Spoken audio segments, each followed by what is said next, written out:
Sanibonani wey'ngane zakwethu, nina enisebenzela uhulumeni lo obusa njengamanje.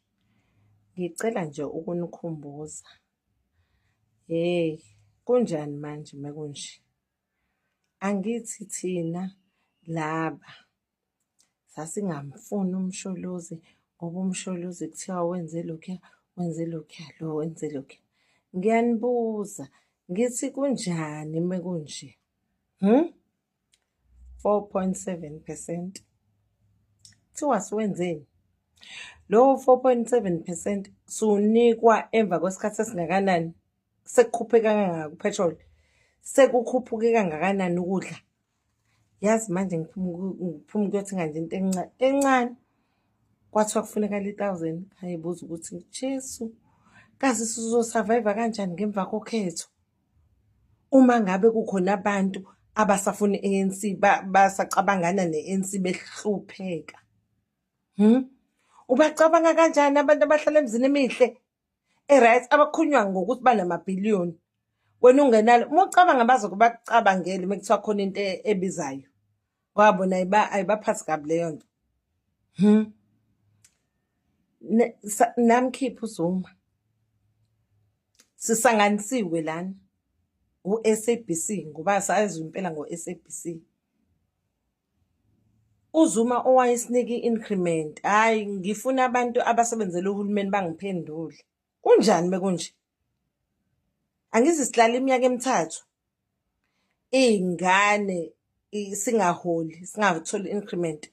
Iy'ngane zayifundiswa kubelungu, zahamba zaya ey'koleni zamakhaladi. Zasuka kubelungu. Abantu ababedrayiva iy'moto ey'thile behla ngoba umsholozi lo wayegxekwa ngezinto ey'ningi kuthiwa akafundile ngoba sisanganiswa amaphepha esiwanikwa abelungu. Namhlanje i-country yethu iya kule kade siyibuka kamakhelwane Zimbabwe. Sigcwele ama-foreigners la ngoba abehlupheka emazweni awo. Thina sobalekelaphi? Sizobalekelaphi? Ngiyabuza. Ngophela kuyacaca ukuthi isinkwa esisobo u-R20 into ekade siyibuka emazweni awomakhelwane leyo. Ngicela-ke ke nizithuntuthe bantu abamnyama, ke nivuke emaqandeni. Angazi ngizonivusa kanjani. Vukani emaqandeni. Asivoteleni i-MK. Akasiphathe uZuma ngoba wayesiholela, wayesinika imali, wakha ama-university, wakha izinto ey'ningi. Sasisibukeka njengezwe elingcono, sesinezinto njengezwe esiqalele zona. Sesithunga o-Made in South Africa sebekhona. Bahaphi namhlanje? Apha ama-BEEs. Apha ama-BEE. Aphi? Bayekeni laba abasuthayo abazonishiya vele nihlupheka, basasutha bona badla amathenda kahulumeni. Yabo laba bahamba nani njengamanje bafike nina baniwashele. Cha, they want to keep their position. Abanithandi, abanazi nokuthi niyini. Badayisa nje bona nanamanje bagijimisa imali, bagijimisa imali. Bese beqedile ngawe, they'll flash you. Ake siyekeni ukungasi la.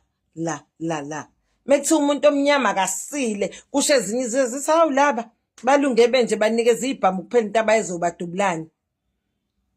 Kusho ukuthi lokho sithi kuyiqiniso uma sihlulwe ukubona ukuthi izwe lethu lishona phansi. Siyoba elinye izwe akuthiwa iTopiya, sibona abantu abakhona bezacile. Hayi vukani mos, vukani bantu abamnyama, vukani. Asibambaneni zonke lezi inhlangano ey'ncane ayibambelele la kwi-MK. Sinqobe lempi esibhekene nayo. Then bese siyabona ukuthi siphila kanjani kuya phambili. Futhi nalaba abantu abaze la illegal uzobaqoqa uZuma bahambise emakhaya phela, kusale thina njengefamily. Sosala nomuntu oze la illegal kuphela. Abantu balwa into engaka nje ukuthi akugcinwa abantu befike illegal la ngoba bafuna baqhubeke nama-drugs, baqhubeke nobugebengu. Ngoba nabo khona isheya abayitholayo. Hayi, Anivukeni, anivukeni. Ma-South Africans, asivoteleni i-MK.